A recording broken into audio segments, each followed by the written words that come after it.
High পূর্ণতা, এখন তোমার সাথে মেরি হলিক্সের স্ট্রিট অলিম্পিয়াড আমরা একটা প্রোগ্রাম অ্যারেঞ্জ করেছি, মেরি হলিক্স বায়োলজি স্ট্রিট অলিম্পিয়াড। তোমাকে টোটাল 3টা কোয়েশ্চেন করা হবে, এর মধ্যে তুমি যদি 3টাই পারো তাহলে আমাদের কোর্সে তুমি 3000 টাকা ডিসকাউন্ট পাচ্ছ, আর পার্টিসিপেট করলেই পাচ্ছ ফ্রি বার্গার। আচ্ছা, ফার্স্ট কোয়েশ্চেন আস্ক করি, ঠিক আছে? আচ্ছা, তুমি যেহেতু ফার্স্ট ইয়ার তো তোমাকে ইজি কোয়েশ্চেনসই আস্ক করি। তুমি আর্থ্রোপোডা ফাইলাম নিয়ে তো পড়ছো, এখন আর্থ্রোপোডা ফাইলামে যে মানে অ্যানিমেলসগুলো আছে, যেসব প্রাণীগুলা, ওদের তো কম্পাউন্ড আই থাকে। এখন কম্পাউন্ড আইয়ের ইউনিট কি? What is the unit of their compound eye? ঠিক আছে, কর্নিয়া, আইরিশ, ওমাটিডিয়াম নাকি র্যাবডোম? ওমাটিডিয়াম।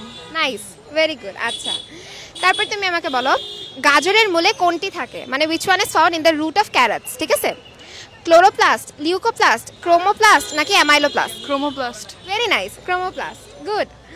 আচ্ছা, তারপর তোমার জন্য থার্ড কোয়েশ্চেন একটা situation based question. In the class Ahana learned about a carbohydrate X, ঠিক আছে, which is use to prepare clear soap. ও একটা কার্বোহাইড্রেট সম্পর্কে জানছে যেটা ক্লিয়ার সোপ বানানোর জন্য ইউজ করা হয়।